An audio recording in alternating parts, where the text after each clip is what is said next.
بسم اللہ الرحمن الرحیم۔ السلام علیکم۔ روزانہ واقعات سننے کے لیے اس چینل کو سبسکرائب کریں۔ یہ واقعہ پاکستان کے آزاد ہونے کے کچھ سال بعد کا واقعہ ہے۔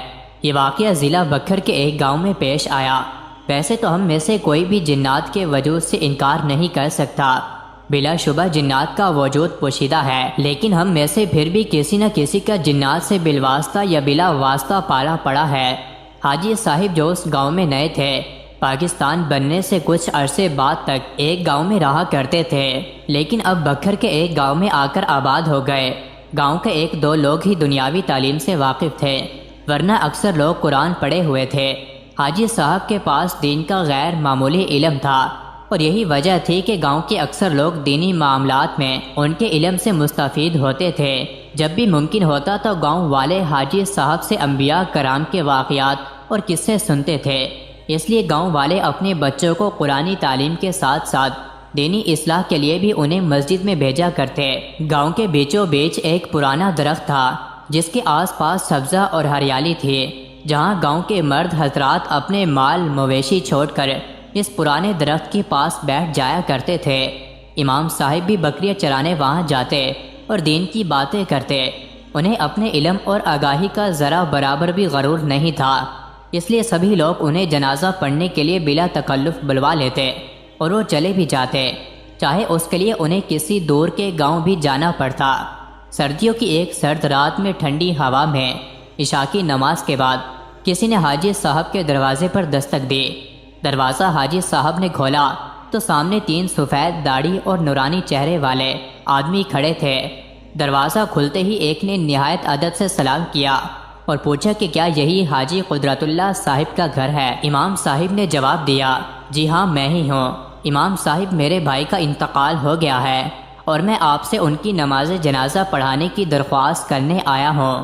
وہ آپ کی دینی علوم پر مضبوط گرفت اور مخلوق کی دسترس کی وجہ سے آپ کو انتہائی پسند کرتے تھے، اور ان کی یہ خواہش تھی کہ آپ ان کا نماز جنازہ پڑھائیں، اس لیے ہم آپ کے پاس حاضر ہوئے ہیں۔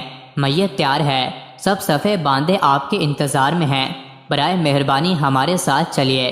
حاجی صاحب نے پوچھا کہ کیا میں ان کو جانتا ہوں یا وہ مجھ سے مل چکے ہیں؟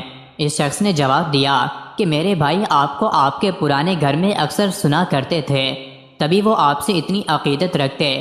حاجی صاحب یہ بات سن کر اور ان کی حرکات و سکنات دیکھ کر کچھ عجیب اور غیر معمولی محسوس کر رہے تھے۔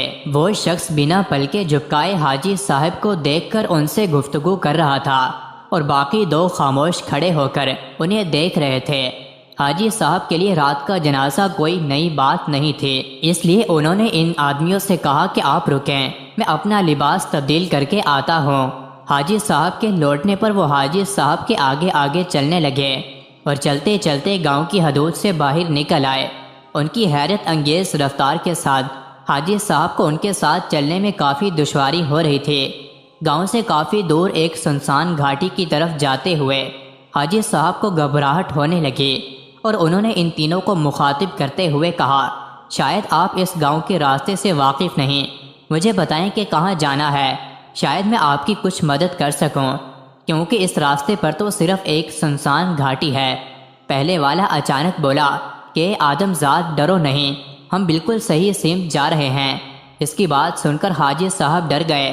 حاجی صاحب ذہن میں کڑیاں ملانے لگے کہ آدم ذات کہنے کا مطلب کیا تھا، وہ میرے پرانے گھر سے مجھے کیسے جانتا تھا؟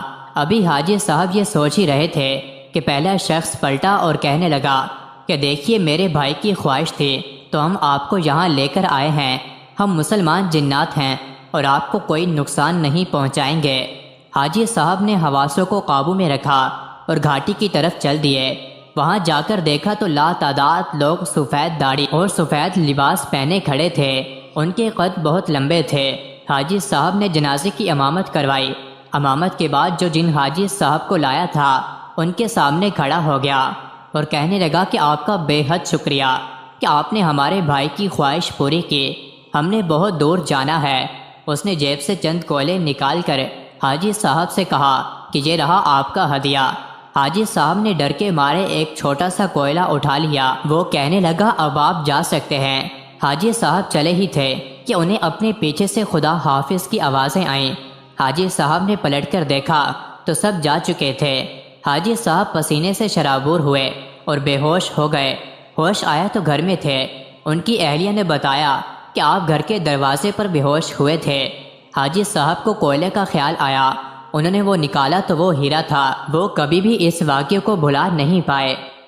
مزید ایسے ہی ویڈیوز کے لیے چینل کو ضرور سبسکرائب